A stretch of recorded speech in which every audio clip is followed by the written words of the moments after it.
জিবরাইল আলাইহিস সালামকে প্রশ্ন করতেছে, ভাই জিবরাইল, আপনি তো ছিলেন আমার একমাত্র বিশ্বস্ত লোক, বিশ্বস্ত ফেরেশতা। আমি যখন কোনো বিপদে পড়তাম আপনি তো আল্লাহ পাক রব্বুল আলামিনের পক্ষ থেকে আপনি আমাকে সাহায্য করতেন, সুসংবাদ নিয়ে আসতেন, দুঃসংবাদ নিয়ে আসতেন, জান্নাত জাহান্নামের বয়ান নিয়ে আসতেন। আমি যে দুনিয়া থেকে চলে যাব, দুনিয়া থেকে চলে যাওয়ার পর আমার এই উম্মতদেরকে কি দেখাশোনা করবে? এরপরে আপনি তো কতবার আমার কাছে এসেছেন, আমি চলে যাওয়ার পর আপনি কি আর দুনিয়াতে কখনো আসবেন না? জিবরাইল আলাইহিস সালাম এই প্রশ্নের উত্তরে বলতেছে, ইয়া রাসূলুল্লাহ, ইয়া হাবিবাল্লাহ, আপনি দুনিয়া থেকে চলে যাওয়ার পর আমি দুনিয়াতে আসব, তবে আমি যতবার এখানে এসেছি আল্লাহ পাক রব্বুল আলামিনের পক্ষ থেকে কোনো না কোনো কিছু নিয়ে আসছি। জান্নাতের বয়ান নিয়ে আসছি, জাহান্নামের বয়ান নিয়ে আসছি, জান্নাতের সুসংবাদ নিয়ে আসছি, জাহান্নামের সুসংবাদ নিয়ে আসছি। ইয়া রাসূলুল্লাহ, ইয়া হাবিবাল্লাহ, আপনি চলে যাওয়ার পর আল্লাহ পাক রব্বুল আলামিন আমাকে দুনিয়াতে 10 বার পাঠাবে। এই 10 বার আমি আর আসমান থেকে কোনো কিছু নিয়ে আসবো না, বরং দুনিয়া থেকে নিয়ে যাব। দুনিয়া থেকে কি করবে? নিয়ে যাবে। দুনিয়াতে আর কোনো কিছু নিয়ে আসবে না, বিশেষ কিছু দিনে নিয়ে আসবে। এরপরে যতবার এই 10 বার, নির্দিষ্ট যে 10টা বার আসবে, এই 10 বারে আর কোনো কিছু নিয়ে আসবে না, বরং দুনিয়া থেকে নিয়ে যাবে। এই 10টা বার আসার পর আল্লাহ পাক রব্বুল আলামিন এই দুনিয়াটাকে রাখবে না, দুনিয়াটাকে ধ্বংস করে দেবে, কিয়ামত কায়েম হয়ে যাবে। এবার আল্লাহ রাসূল প্রশ্ন করতেছে, ভাই জিবরাইল, প্রথমবার যে আপনি দুনিয়াতে আসবেন, তো প্রথমবার দুনিয়াতে এসে কি নিয়ে যাবেন? 10টা বার তিনি দুনিয়াতে আসবে, আসার পরে 10 বারের যখন শেষবার তিনি আসবেন, শেষবার আসার পরে আল্লাহ পাক রব্বুল আলামিন কিয়ামত সংগঠিত করে দিবে, কিয়ামত কায়েম হয়ে যাবে। দুনিয়াটা আর এই জায়গায় থাকবে না, আসমান আসমানের জায়গায় থাকবে না, জমিন জমিনের জায়গায় থাকবে না, সব আল্লাহ পাক রব্বুল আলামিন লন্ডভন্ড করে দিবেন। এখন প্রশ্ন করা হলো যে প্রথমবার আপনি কি নিয়ে যাবেন?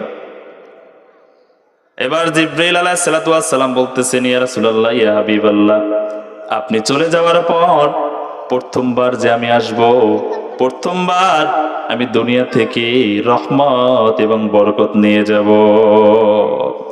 কি নিয়ে যাবে? বরকত নিয়ে যাবে। আমার তো মনে হয় জিবরাইল আলাইহিস সালাম প্রথমবার এসে চলে গেছে, বরকত নিয়ে গেছে।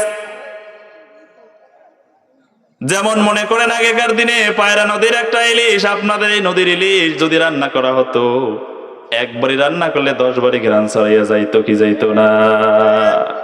যাইতো না?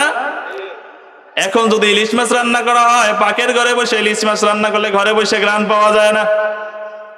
স্বাদ আছে না গেছে? আগে 100 টাকা চাকরি করতো, মাস শেষে 100 টাকা বেতন পাইতো। এই 100 টাকা বেতনের চাকরি কইরা শত শত বিঘা জমি করছে, এরকম মানুষ আছে না নাই? সুখে শান্তিতে থাকতো, আরামায়েশের মধ্যে থাকতো, 30,000 40,000 50,000 টাকা কামাই করে, এরপরও মাস শেষে দেখে পকেটে 1 টাকাও নাই। বরকত আছে না গেছে? দ্বিতীয়বার প্রশ্ন করা হলো, ইয়া রাসূলুল্লাহ, ইয়া ভাই জিবরাইল, দ্বিতীয়বার কি নিয়ে যাবেন? দ্বিতীয়বারে কি নিয়ে যাবেন প্রশ্ন করছে আল্লাহ রাসূল। এবার জিবরাইল আলাইহিস সালাম জবাব দেয়, ইয়া রাসূলুল্লাহ, ইয়া হাবিবাল্লাহ, দ্বিতীয়বার যখন আমি দুনিয়াতে আসব, দ্বিতীয়বার দুনিয়া থেকে আমি ন্যায় বিচার নিয়ে যাব, ইনসাফকে নিয়ে যাব। ন্যায় বিচার আছে? এখন আছে? টাকা যার দিকে বেশি, বিচার তার দিকে। কথা কয় না? জেলখানার মধ্যে নিরহ মানুষ ঘুমায়, আর খুনি বুক ফুলে রাস্তায় রাস্তায় হাঁটে। কথা কয় না কেন? খুনি ঘুমায় 5 তলায়, আর নিরপরাধ আলেমরা ঘুমায় জেলখানার মধ্যে। তাই ন্যায় বিচার কি আছে? আমার তো মনে হয় জিবরাইল আলাইহিস সালাম দ্বিতীয়বারও দুনিয়াতে এসে চলিয়া গেছে। 3 নাম্বার, যখন আমি দুনিয়াতে আসবো, মানুষের মধ্যে মহব্বত থাকবে না, ভালোবাসা থাকবে না, এটা নিয়ে যাব। মহব্বত ভালোবাসা আমাদের মধ্যে নাই। এখন খবর খুললে দেখা যায় ছেলের হাতে বাবা খুন হয়ে গেছে, ছেলের হাতে বাবা খুন, বাবার হাতে ছেলে খুন হয়ে গেছে। ছেলে মাকে মেরে ফেলেছে, স্বামী তার স্ত্রীকে গলা কাইটা হত্যা করে ফেলছে। এরকম খবর শোনা যায় কি যায় না? আমার তো মনে হয় জিবরিল আলাইহিস সালাম তৃতীয়বার আয়েশা চলে গেছে। চতুর্থ নাম্বার হলো লজ্জা। আল্লাহ রাসূল বলেছেন আল হায়া শুবাতুম মিনাল ঈমান, লজ্জা হলো ঈমানের একটা অঙ্গের নাম লজ্জা। যার লজ্জা নাই তার ঈমান নাই। এখন আমাদের সমাজে লজ্জা আছে? গ্রাম অঞ্চলের মানুষ আমরা তো ভালোই আছি, শহরের মধ্যে গেলে দেখা যায় এখন আমাদের হুজুরদের অবস্থা হয়েছে এরকম যে আমরা কাঠের চশমা পরে যদি হাঁটা যাইতো সব থেকে বেশি ভালো হইতো। কারণ নজর হেফাজত করা এটাও তো একটা আল্লাহ রাসূলের সুন্নাত, যে বলছেন তুমি একবার একটা বেগানা নারীর দিকে তাকিয়েছো, পরের বার চক্ষুটাকে অবনত করছো, তুমি 70 জন গলা কাটা শহীদের সওয়াব পাবা। কতজন? 70 জন। তাহলে একবার যদি আপনি তাকাইছেন, চক্ষুকে অবনত করছেন, আপনি এত পরিমাণ সওয়াব পেয়ে গেলেন। আবার তাকাইলা, এবার গুনাহ, এবার কি? নজর হেফাজত করার এখন বর্তমান সময়ে যায় না বললেই চলে। কারণ ডানে তাকাইলে দেখি বেতাল অবস্থা, বামে তাকাইলে বেতাল অবস্থা, সামনে বেতাল, পিছনে বেতাল, জামু কই? যাবার জায়গা আছে? লজ্জা থাকবে না, লজ্জা না থাকলে ঈমানও থাকবে না। একটা মানুষের যদি লজ্জা না থাকে সেই মানুষটা যা ইচ্ছা তাই করতে পারে। কথা বলেন না কেন? পারে কি পারে না? লজ্জা থাকা দরকার। আগেকার দিনে দেখা যাইতো পুত্র বধূরা শ্বশুরের সামনে আসতো ঘোমটা দিয়া, এমন ভাবে আসতো চেহারা দেখা যাইতো না। আর এখন বাজারে যায় ঘোমটা তো দূরের কথা, বুকের ওড়না থাকে না। শ্বশুরের সামনে সম্মান তো দূরের কথা, শ্বশুরকে পারলে মারা শুরু করে দেয়। সম্মান আছে? লজ্জা আছে? নাই। পঞ্চম নাম্বার হলো উপকার করা। পঞ্চম নাম্বার কি? উপকার করা। উপকার করে একজনকে 500 টাকা ধার দিছেন, ধার দেওয়ার পরে যাকে ধার দিছেন খুব নেওয়ার সময় অনেক হাতে পা ধরে নিছে, ভাই টাকাটা খুব দরকার, অনেক ভাবে নিছে, ধারও দিছেন। এখন নিয়ম ছিল কি, আপনি যাকে দিচ্ছেন সে আপনার সময় মতো টাকাটা পরিশোধ করে দেওয়া। নির্দিষ্ট তারিখে আপনি ফোন দিছেন, ফোন ধরতেছে না। টাকা ধার নেওয়ার পর নির্দিষ্ট তারিখের পর সে আপনার আশেপাশেই নাই। এরকম হয় কি হয় না? তাই উপকার কি আছে না গেছে? বিপদে পড়ছেন, বিপদে পড়লে উচিত ছিল একটা ভাই বিপদে পড়ছে তার সাহায্য সহযোগিতা করা। সাহায্য সহযোগিতা করার পর টাকা দিয়া হোক, সম্পদ দিয়া হোক, বুদ্ধি দিয়া হোক, যে কোনো কিছু দিয়া হোক, টাকা দিয়া যদি উপকার করি, উপকারের বিনিময়ে অপকার আমার সামনে হাজির হয়ে যায়। টাকা ধার দিছি সময় মতো তো পাই না, বরঞ্চ এই টাকার জন্য তার পিছনে বছরের পর বছর লাগিয়ে থাকা লাগে। ষষ্ঠ নাম্বার হলো আমল করা। কি করা বলেন? আমল কি আমাদের মধ্যে আছে? আমাদের দেশে মসজিদ বাড়ছে না কমছে? নামাজের সংখ্যা, নামাজের সংখ্যাও বাড়ছে ঠিক, কিন্তু নামাজির মতো নামাজি বাড়ে নাই। নামাজির মতো নামাজি বাড়ছে? মসজিদ একটা 5 তলা করছে অমুক বাড়ি মানুষে, হাওলাদা বাড়ি মানুষে মসজিদ করছে 5 তলা, আমরা করবো 10 তলা। তাদের মসজিদ মেম্বার বানাইছে 1 লক্ষ টাকা দিয়া, আমরা বানাবো 5 লক্ষ টাকা দিয়া। এই প্রতিযোগিতা বেড়েছে ঠিক, কিন্তু আসল নামাজি বাড়ে নাই। আসল নামাজি বাড়ছে? 7 নম্বরে হলো কোরআনের ইজ্জত করা। কোরআনের কি করা? কোরআনের ইজ্জত কি আছে না গেছে? এখন কোরআন এটা গেছে ব্যবসা হইয়া, ব্যবসায়িক ক্ষেত্রে ব্যবহার করা হয়। কোরআনের নাম ভাঙ্গাই খাই আমরা, কোরআন বেঁচে খাওয়ার মতো অবস্থা। কোরআনের সম্মান কি আছে? কোরআনের সম্মান যদি না করতে পারি, আল্লাহ পাক রব্বুল আলামিন একদিন কোরআনকে নিয়ে যাবে।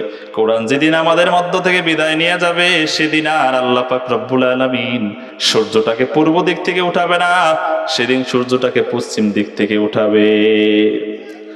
সেই দিন আর আসমান আসমানের জায়গায় থাকবে না, জমিন জমিনের জায়গায় থাকবে না। সেই দিন আল্লাহ পাক রব্বুল আলামিন টোটাল দুনিয়াটাকে ধ্বংস করে দিবেন। ইজা জুলজিলাতিল আরদু জিলজালাহা ওয়া আখরাজাতিল আরদু আসফালাহা ওয়া ক্বালাল ইনসানু মা লাহা। জমিনের মধ্যে কম্পন সৃষ্টি করে দিবে আল্লাহ, পাহাড়গুলো তুলার মতো উড়াইয়া ফেলবে। 7 নম্বরে হলো কোরআনের হরফ।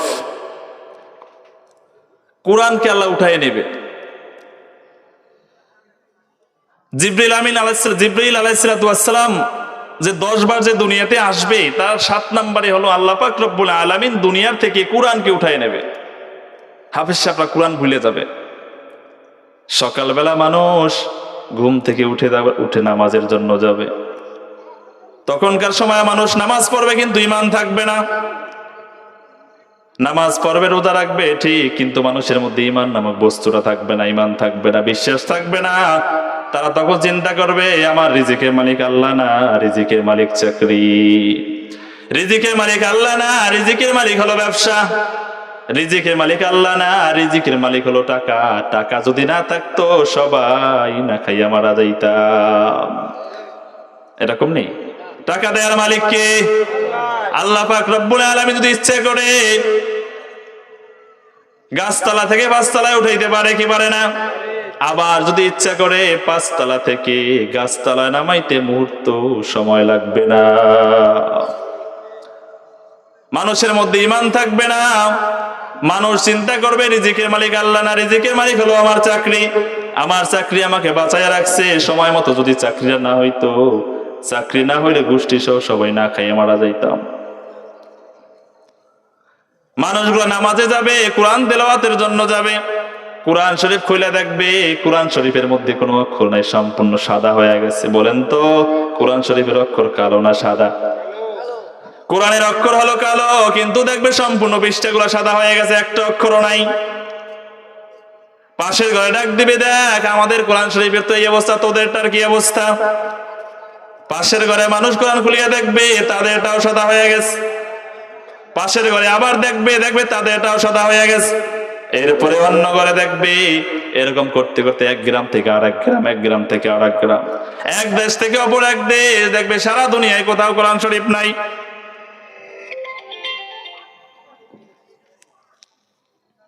সারা দুনিয়ার মধ্যে কোথাও কোরআন শরীফ নাই। কোরআনকে আল্লাহ উঠাইয়া নিয়েছে। এরপরে হাফেজ সাহেবের কাছে যাবে, ইমাম সাহেবদের কাছে যাবে, মুয়াজ্জিন সাহেবের কাছে যাবে, হুজুর একটু কোরআন তেলাওয়াত করে শোনান। হাজার চেষ্টা করার পর একজন হুজুর একটা আয়াত সেদিন তেলাওয়াত করতে পারবে না। এখন তো আমরা মুহূর্তে বলতে পারি আলহামদুলিল্লাহি রাব্বিল আলামিন আর রহমানির রহিম মালিকি ইয়াউমিদ্দিন। এই যে কথা বলার ক্ষমতা দিয়েছেন কে? আল্লাহ দিয়েছেন ক্ষমতা, সেই আল্লাহ পাক রব্বুল আলামিন সেই দিন আপনার এই কথা বলার শক্তি দান করবে না।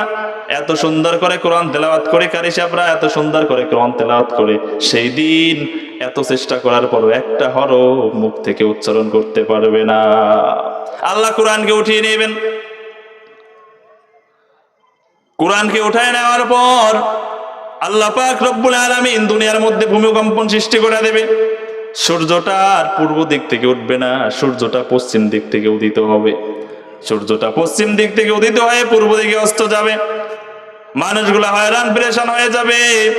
আল্লাহ পাক রব্বুল আলামিন কালামুল আযমের মধ্যে বলেন, ইযা যুলজিলাতিল আরদু জিলজালাহা ওয়া আখরাজাতিল আরদু আসকালাহা। সেদিন জমিনের জায়গায় থাকবে না, কাঁপতে থাকবে। পাহাড়গুলা তুলার মতো আকাশে উঠতে থাকবে।